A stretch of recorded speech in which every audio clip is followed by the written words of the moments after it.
యేసంటే ఎవరో తెలుసా, ప్రేమంటే ఎవరో తెలుసా, దేవుడంటే ఎవరో తెలుసా, త్యాగమంటే ఎవరో తెలుసా.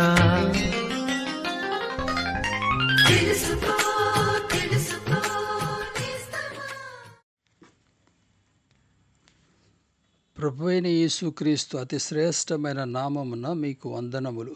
పరిశుద్ధ గ్రంథమందలి యోహాను సువార్త 13వ అధ్యాయము 2వ వచనములో మనము ఈ రీతిగా చదువుచున్నాము.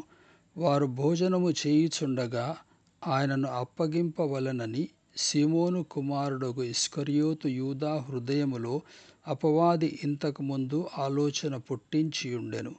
మానవులతో సాతాను ఏ రీతిగా వ్యవహరించునో మనం ఇక్కడ స్పష్టముగా చూడగలము.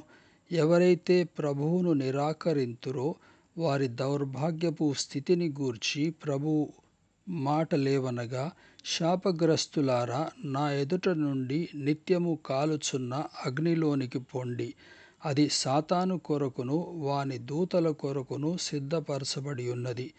ప్రభువు చెప్పు మాటలేవనగా, నరకమైతే సాతాను కొరకును వాని దూతల కొరకును సిద్ధపరచబడి ఉన్నది, కానీ మానవుల కొరకు కాదు. అయితే మానవులు సాతాను చేత మోసము చేయబడిన వారై, పాపులైన మానవులు నరకమునకు భాగస్థులయ్యున్నారు. సాతాను ఆలోచించున్నది ఎట్లున్నదంటే, నేనైతే నరక పాత్రుడను కనుక నాతో పాటు మరికొందరిని నరకమునకు తీసుకొని పోయేదను. ఈ రీతిగా ఇస్కరియోతు యూదా మనస్సులో యేసు ప్రభువును అప్పగించే ఆలోచన కలిగించెను.